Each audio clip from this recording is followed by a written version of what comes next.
A little known beach dweller that's under threat. Indeed, yeah. So this is pingao.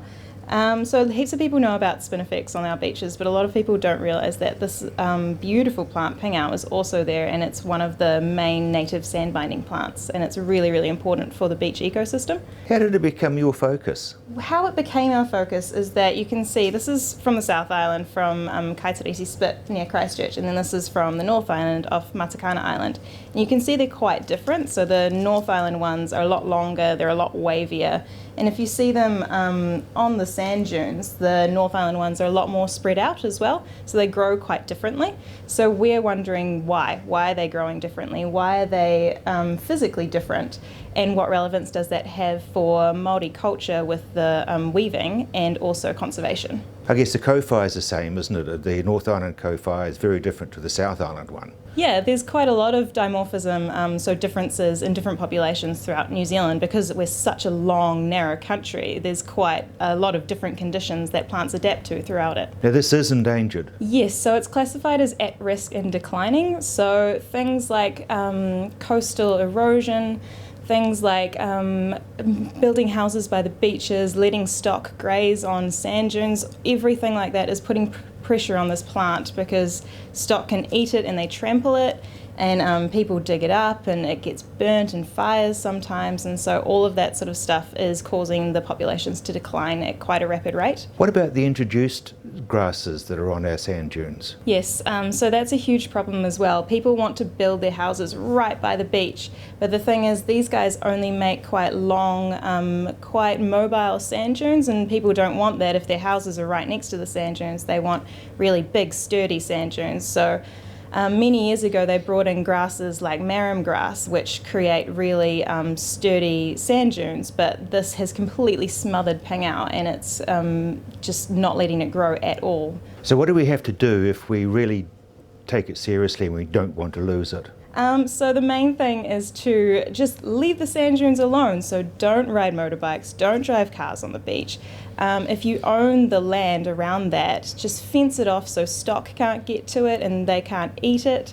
Just really take care of it and make sure we can keep it for future generations. It's had a long history as far as Māori culture is concerned. Yes, so they've been using it for years and years and years to weave things like this beautiful kete I have here, and also things like tukutuku panels that you can hang up on the wall. They're absolutely gorgeous, and it's considered quite an elite weaving material too, because it's quite hard to weave with.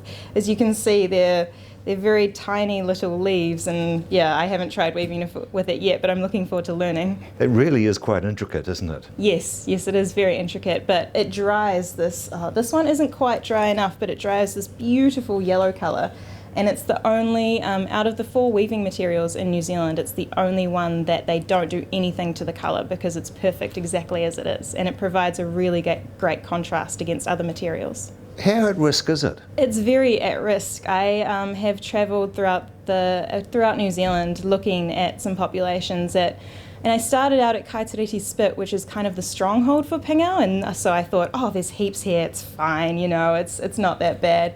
But then I talked to people from different places in New Zealand, and the people involved with its restoration said, oh, there's a really big population here. And so, a big population, you think, go to a beach and see it everywhere type of thing. But these days, what people consider a big population is a tiny little patch, maybe the size of this room. It's really sad. It's big compared to nothing.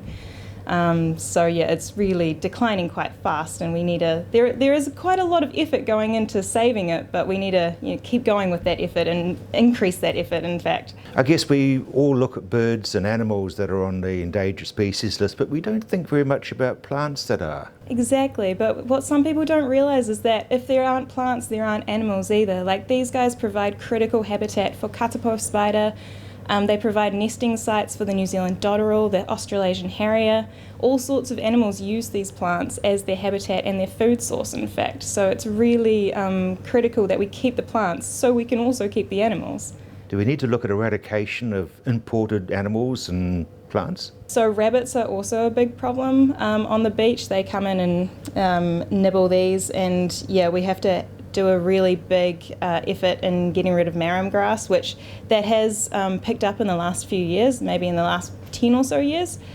People have put a lot of effort into eradicating marram grass because that is the really big problem. But there's also ones like tree lupin and all sorts of things that are creeping onto the beach. So we've really got to be aware of those too. So you're really the knight in shining armour leading the charge to make sure that we don't lose it. I'm trying to. Myself and Hannah Buckley is in charge of this project, actually. So if anybody's interested, get in touch with her. Get in touch with the Dune Restoration Trust. They're doing amazing things trying to save this guy.